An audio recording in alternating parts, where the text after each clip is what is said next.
Beginning. The first thing I noticed when I opened my eyes was the sky. It wasn't blue, or grey, or even anything I could name. It shimmered between colors, like oil on water, green, violet, and silver, all swirling together in endless motion. I blinked, trying to steady my vision, and realized I wasn't in my ship anymore.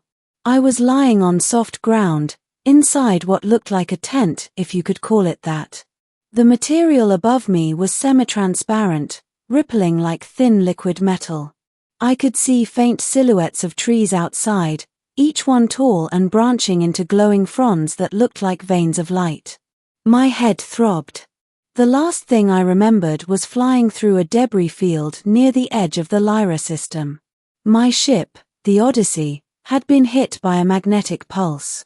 Systems crashed. Gravity failed. I'd blacked out before I could activate the distress beacon. I sat up, my pulse quickening. My suit was gone, replaced by a strange, light fabric that clung to my skin and hummed faintly. Then I heard it, a soft voice behind me. "You're awake," it said, melodic and calm. "You were talking in your sleep." I turned sharply. A woman stood in the corner of the tent.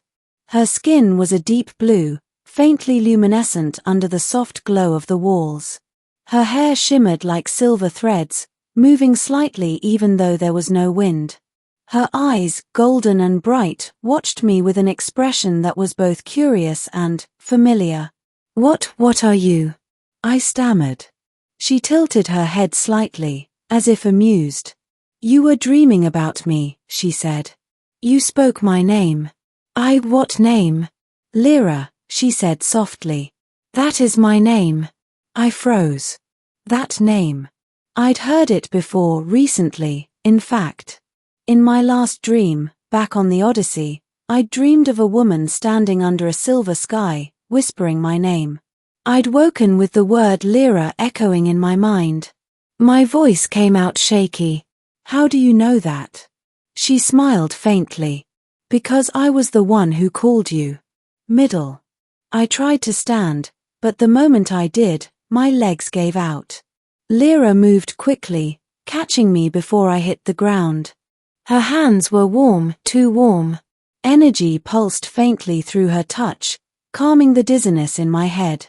"You're still weak," she said gently. "You've been unconscious for 2 days." 2 days? I muttered. "Where am I?" "This is Valin Reach," she said. "You crashed on the outer edge of our territory. The storm brought you here." Storm? The magnetic fields around our world shift often. They pull things from far away. Sometimes even people. I swallowed hard. "So I'm not the first human you've seen?" She shook her head slowly. "No. But you're the only one who remembered my name." That sentence sat heavy in the air between us. I followed her outside. The camp was alive with light and sound structures made of woven metal strands and flowing energy, shaped like domes. Dozens of beings moved around us, all similar to her, tall, graceful, glowing faintly under the shifting light of the sky. The air was warm, filled with a scent like crushed leaves and ozone. "They're your people?" I asked. "Yes," she said. "The Lyrathi. We are what your kind once called echoforms." "Echoforms?" I frowned. "That's a myth. An old Terran theory, life made of living energy patterns."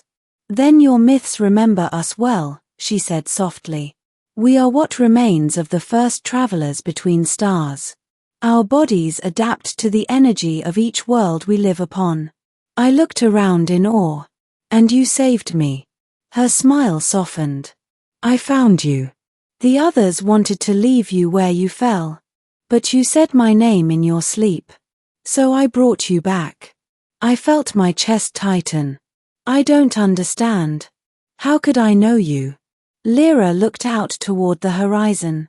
The sky was beginning to ripple again, clouds moving like liquid light. "Because you did once. A long time ago." We walked through the camp as she explained. According to Lyra, The Lyrathi had once shared the stars with humans, long before recorded history. They'd vanished after a cosmic catastrophe known as the Veil Collapse, a rift that separated their dimension from ours. Since then, their world, Valen Reach, had been drifting at the edge of both realities, sometimes visible, sometimes forgotten. "The storm that brought you here," she said, "was a breach between worlds. It allowed us to reach through the dream plane, the only bridge left open." "The dream plane?" She nodded. "Where minds touch across time and space. Where you heard my voice." My head spun. "You're saying I dreamed of you because you were calling me through dimensions?" "Not just me," she whispered. "Us. Our kind. You used to be one of us." That made me stop cold. "That's impossible." Lyra turned to face me, her golden eyes glowing faintly. "Your DNA carries echoes of the Lyrathi pattern. You are not entirely human. You were one of us before you chose to forget." I shook my head. "No. I was born on Earth.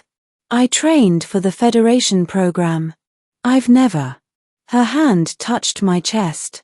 Suddenly, memories flashed behind my eyes. A place of crystal spires. A sea of light. 2 hands, hers reaching for mine. The same sky. The same feeling of endless time. I gasped and stumbled back. "What did you do to me?" "I showed you what's still inside you," she said softly. "You left us when the veil began to collapse. You chose to become human, to help guide the young species you loved. But you promised to return." She took a step closer, eyes shimmering. "And now you have." That night, I couldn't sleep. The Lyrathi slept in strange capsules that floated slightly above the ground, pulsing faintly with blue light. I sat by a glowing pool outside, staring at my reflection. The human face looking back at me didn't seem to belong here. But deep down, part of me knew she wasn't lying. I'd always had strange dreams, visions of places that didn't exist, words I didn't understand. I'd written them off as imagination. But now, they felt like memories. Lyra joined me quietly. "You're remembering more, aren't you?" I nodded slightly. "Pieces. But I still don't understand why me." "Why now?" "Because the veil is collapsing again," she said softly. "Our world is slipping. Soon, Valen Reach will fall into the void between dimensions. We need an anchor, someone who can bridge both realms. And that's me. You were born from both sides. You're the only one who can stabilize the breach." She looked down at her hands. "I wouldn't ask this of you if it weren't for them." "Them?" She pointed to the camp. Families, children, and elders all glowing faintly under the strange light. "If the veil closes, they'll cease to exist." I felt a weight in my chest. I didn't want to believe it, but the ache in her voice was real. "What do I have to do?" I asked. Her eyes brightened, but there was sadness in her smile. "You must become what you once were. But doing so means giving up your human self." I stared into the water. My reflection rippled, blending with the reflection of the stars. "If I do this, will I remember you?" She leaned closer, her voice a whisper. "You already do." Climax. The next day, the sky began to tear apart. It started as a vibration deep in the ground, then the air itself shimmered. Light spiraled upward, forming a crack in the heavens, a rift between worlds. The Lyrathi panicked. The ground fractured, and entire sections of the camp began to dissolve into dust. Lyra grabbed my hand. "It's happening faster than I thought." "What do I do?" I shouted over the rising wind. "Go to the heart of the breach, the spire of veins. It's where your energy began. You must restore the pattern,